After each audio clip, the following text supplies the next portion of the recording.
Hello അസ്സാം വലൈക്കും. ഇന്നത്തെ റെസിപ്പി ഒരു വ്യത്യസ്തമായ ഒരു റെസിപ്പിയായിട്ടാണ് ഞാൻ വന്നിട്ടുള്ളത്. എഗ് പഫ്സ് എന്ന് വിചാരിക്കുമ്പോൾ തന്നെ വളരെ ബുദ്ധിമുട്ടുന്ന ഒരു കാര്യമാണ്. അപ്പോൾ നമ്മൾ വിചാരിക്കുമ്പോൾ എങ്ങനെ ഇത് ഉണ്ടാക്കാമെന്ന്. അപ്പോൾ അതിന് വേണ്ടിയിട്ട് ഞാൻ ഉപ്പും പൊടിയും നല്ലോണം കുഴച്ചെടുക്കുക. അപ്പോൾ അതിൻ്റെ കൂടെ തന്നെ കുറച്ച് വെള്ളം കൂടി ചേർത്തിട്ട് ആദ്യം ഒന്ന് മിക്സാക്കി കൊടുക്കുക. എല്ലാം കൂടിയിട്ട് ജസ്റ്റ് ഒന്ന് മിക്സാക്കി കൊടുക്കുന്നതാണ്. എന്നിട്ടാണ് മെല്ലനെ നമ്മൾ ഈ വെള്ളം ഒഴിച്ചു കൊടുക്കുന്നത്. അപ്പോൾ ഇതിൻ്റെ ടെക്നിക്ക് എന്ന് പറഞ്ഞാൽ നല്ലോണം കുഴച്ച് നൈസാക്കി എടുക്കണം. സോഫ്റ്റ് വലിയൊരു ഡഫാണ് ഇതായിട്ട് കിട്ടൽ.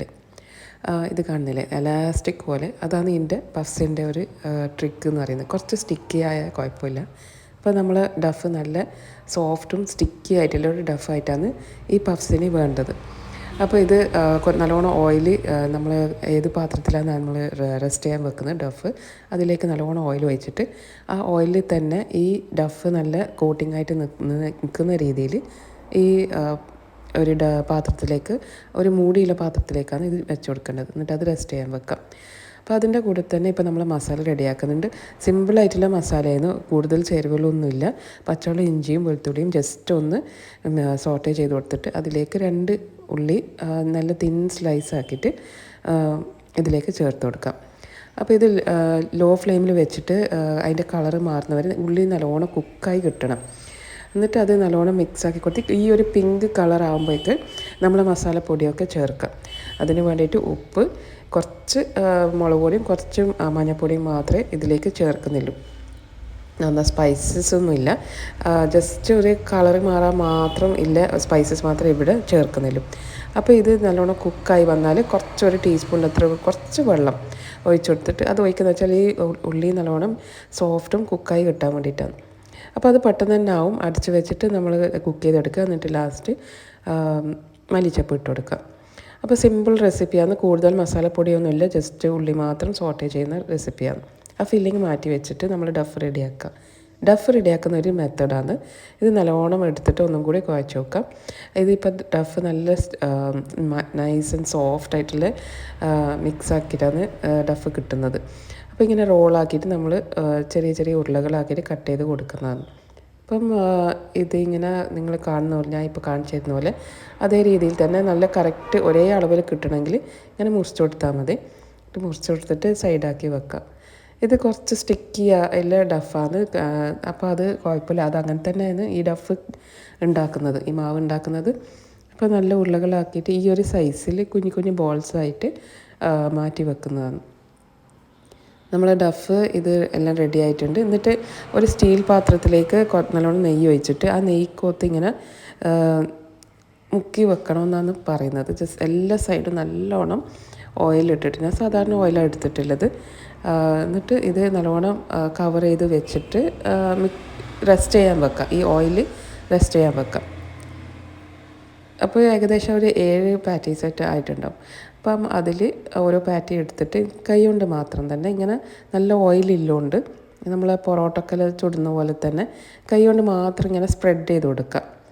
നമ്മൾ ഏത് കൗണ്ടർ ടോപ്പാണ് ഉള്ളത് അത് അവിടെ തന്നെ ഇതിങ്ങനെ നല്ല രീതിയിൽ സ്പ്രെഡ് ചെയ്ത് കൊടുക്കാം. കുറച്ച് കീറലൊക്കെ ഉണ്ടെങ്കിൽ അത് കുഴപ്പമില്ല. എന്നിട്ട് അതിൻ്റെ മേലെ തന്നെ മറ്റേ പാറ്റി എടുത്തിട്ട്, മറ്റേ ഡഫിൻ്റെ പാറ്റി എടുത്തിട്ട് ഇതേപോലെ തന്നെ സ്പ്രെഡാക്കി കൊടുക്കാം. അപ്പോൾ ഇത് കുഴപ്പമില്ല, ജസ്റ്റ് ഓയിൽ നല്ലോണം ഇല്ലതുകൊണ്ട് ഇത് നമ്മളെ ഈ ഓയിൽ ഇല്ലതുകൊണ്ട് തന്നെ നമ്മൾ ഈ ഫ്രൈ ചെയ്യുമ്പം നല്ല പഫ്സിൻ്റെ ഒരു രീതിയിൽ കിട്ടും. അപ്പോൾ നിങ്ങളിത് കാണുന്നില്ല, ഞാൻ ചെയ്യുന്ന അതേ മെത്തേഡിൽ നിന്ന് ഇങ്ങനെ നിങ്ങൾക്ക് അത് സ്പ്രെഡാക്കാൻ കഴിയുന്നെങ്കിൽ വലിച്ചിട്ടൊന്ന് അതേ അളവിൽ തന്നെ ഫസ്റ്റ് പാറ്റിൻ്റെ അതേ അളവിൽ തന്നെ നമുക്കിത് റെഡിയാക്കി എടുക്കുന്നതാണ്. അപ്പോൾ ഒരു പഫ്സിന് ഞാൻ 3 പാറ്റീസ് എടുത്തിട്ടുള്ളത്. ഇടയിൽ ഓയിൽ ഇട്ട് കൊടുത്തിട്ട് വേണം ഇത് ചെയ്യാൻ വേണ്ടിയിട്ട്. ഇപ്പോൾ ഞാൻ ഓയിൽ വെച്ച് കൊടുത്തിട്ടുണ്ട്, നല്ലോണം സ്പ്രെഡാക്കി കൊടുത്തിട്ട്, എന്നിട്ട് മറ്റേ പാറ്റി എടുത്തിട്ട് ഞാനിത് അതിൻ്റെ മേലെ കൂടെ ഇങ്ങനെ ജസ്റ്റ് ഈസി ആയിട്ട് ചെയ്യാൻ പറ്റും. ഇത് നിങ്ങൾ വിചാരിക്കേണ്ട ഇത് ഭയങ്കര പണിയാണ്, കുറേ ഓയിലാണ്, അങ്ങനെയൊന്നുമില്ല. പഫ്സ് ഉണ്ടാക്കണമെങ്കിൽ ഒരു മെത്തേഡ് ഉണ്ടാവല്ലോ. അപ്പം 3 ഡഫ് എടുത്തിട്ടാണ് ഞാൻ ഇത് ചെയ്തത്. ഇപ്പോൾ നമ്മൾ ഡഫ് സ്ക്വയർ ഷേപ്പ് കൈ കൊണ്ട് തന്നെ പെട്ടെന്നാവും, കാരണം ഇത് സോഫ്റ്റായിട്ട് സ്റ്റിക്കി ഡഫാണ്. പിന്നെ ഓയിലും കൂടി ഇല്ലോണ്ട് നമുക്ക് പണിയെടുക്കാനും ഇത് ചെയ്തിട്ടാൽ ഒരു ഈസിയാണ്. ഇപ്പോൾ നമ്മൾ സ്ക്വയർ ആക്കിയിട്ട് ഇങ്ങനെ മുറിച്ച് കൊടുക്കാം. അപ്പോൾ നമുക്കിത് ഒരു പഫ്സിൻ്റെ റെഡി ആയിട്ടുണ്ട്, 2 എണ്ണം ആയിട്ടുണ്ട് ഇവിടെ. അപ്പോൾ ഞാനിപ്പം ഈ ഒരു കപ്പ് മൈദനെ കൊണ്ട് ഞാൻ 3 പഫ്സാണ് ആക്കിയിട്ടുള്ളത് കേട്ടോ. അപ്പോൾ നമ്മളെ മസാല റെഡിയാണ്. അപ്പോൾ ഇത് സ്ക്വയർ ഷേപ്പ് ആക്കിയിട്ട് നമ്മളെ ബാക്കിയുള്ള മസാല ഒക്കെ എടുത്ത് വെച്ചിട്ട് ഇത് ചെയ്യാവുന്നതാണ്. ഈസി ആയിട്ടാക്കും. നമുക്ക് റോളിംഗ് പെന്നോ നമ്മൾ പരത്തണോ അങ്ങനെ ഒന്നുമില്ല, കൈ കൊണ്ട് തന്നെ ചെയ്യുന്നതാണ്. അപ്പോൾ നമ്മൾ ഒന്ന് ഞാൻ മുട്ടയിലാണ് ആക്കുന്നത്, 2 മുട്ടയുള്ളതും. അപ്പം മസാല നല്ലോണം ഇട്ട് കൊടുക്കുക. എന്നിട്ട് ഇതിന് വേണ്ടിയിട്ട് മുട്ട ഒരു ഹാഫ് ആക്കിയിട്ട് മുട്ട അതിൽ വെച്ച് കൊടുത്തിട്ട് ഫോൾഡ് ചെയ്തെടുക്കുന്നതാണ്. ഇതിപ്പോൾ നല്ല രീതിയിൽ തന്നെ എനിക്ക് ഈസി ആയിട്ട് നമ്മൾ ഹോം മെയ്ഡ് പഫ്സൊക്കെ ആക്കുമ്പോൾ തന്നെ നമുക്ക് ആ ഒരു ടേസ്റ്റ് വ്യത്യാസം എന്തായാലും ഉണ്ട്.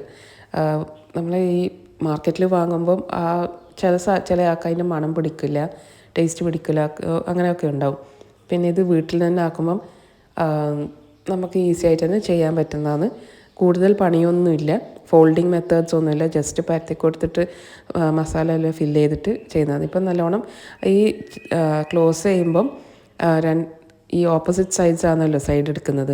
അപ്പോൾ അത് നല്ലോണം നല്ലോണം അമർത്തി കൊടുക്കണം, അല്ലെങ്കിൽ ഫ്രൈ ചെയ്യുമ്പോൾ അത് ഓപ്പൺ ചെയ്യാൻ സാധ്യതയുണ്ട്.